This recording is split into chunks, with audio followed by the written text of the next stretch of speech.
백화점과 쇼핑몰의 융합, 뉴 디파트먼트 도전. 2011년 10월 리테일 매거진이라는 전문 잡지에서 디큐브 시티 백화점 개점 뉴스를 크게 대서특필했었습니다. 과연 디큐브 시티 백화점에 어떤 일이 있었길래 10년을 넘지 못했을까요?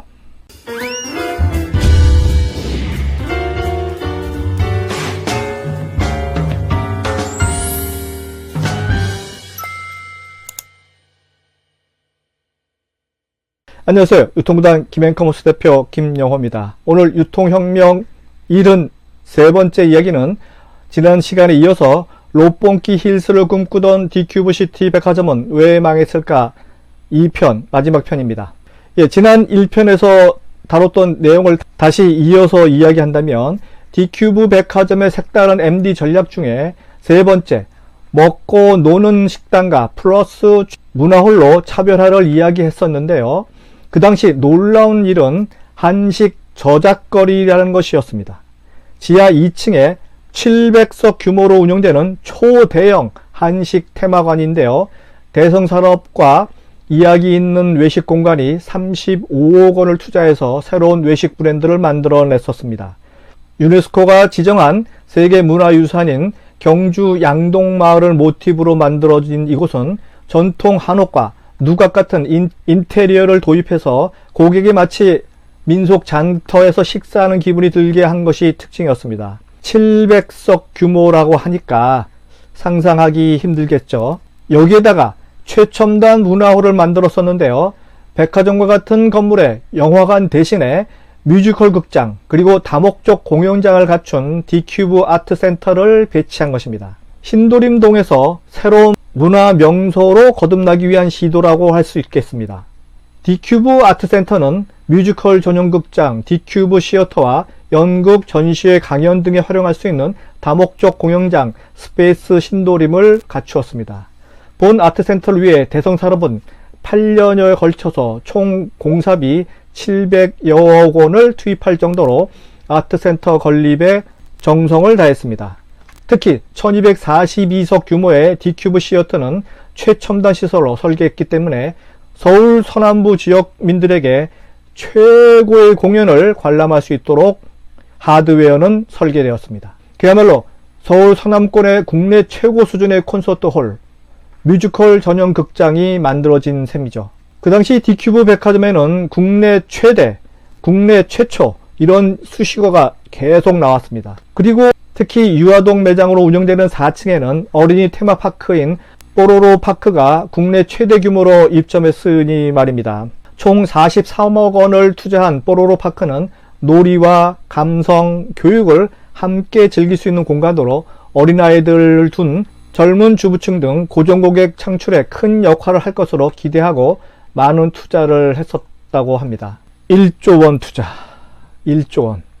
대성그룹은 잘만 개발하면 일본 롯봉기 힐스 못지않은 쇼핑 문화 공간으로 만들 수 있다는 확신이 있었기 때문에 이 같은 투자를 결정한 것 아닌가 하는 생각이 듭니다. 대성그룹 중 대성산업은 총 1조 원을 투자해서 디큐브 시티를 완성했습니다. 그야말로 유통산업에 그룹 승부수를 던진 셈으로 보여지는데요. 그런데 말입니다. 여러분도 잘 아시다시피 서울 서남부 상권 상황이 처음부터 녹록치 않았습니다. 이미 국내 5대 백화점 가운데 4개 업체가 경쟁을 하고 있었죠. 반경 2km 내에 경방 타임스퀘어가 성업 중에 있었고요. 하지만 디큐브 백화점은 지하철 1호선과 2호선이 교차하는 역세권, 하루 평균 유동인구 승하차 기준으로 13만 명이 이동하는 그러한 신도림역에 위치한 만큼 이를 최대한 활용하는 한편 복합 쇼핑몰 수준에 가까운 백화점을 운영해서 기존 경쟁점들과는 차별화한다는 계획으로 투자한 것이라 생각됩니다. 서울 종로구 인사동에 있었던 대성산업 본사를 신도림 디큐브 시티로 옮겨온 점도 이 같은 의지를 보여주는 대목이라 할 수 있습니다. 참고로 대성그룹에 대한 소개를 잠시 한다면요. 대성그룹 홈페이지에 나온 내용을 잠깐 보기로 합니다. 대성은 1947년 순수 민족자본으로 설립돼서 대성산업공사가 모태라고 합니다. 설립 이후에 산업발전의 원동력인 에너지원의 개발과 함께 국민 생활의 밑받침인 기초에너지 보급에 앞장섰죠.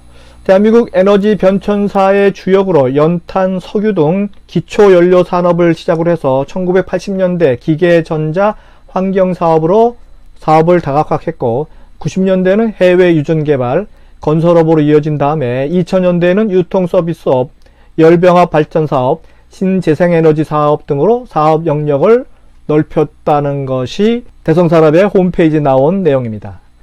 하지만 대성산업은 건설, 소매유통, 호텔업 등으로 사업 영역을 확장해 나가다가 보니 재무구조에 급격한 빨간등이 들어오게 되죠.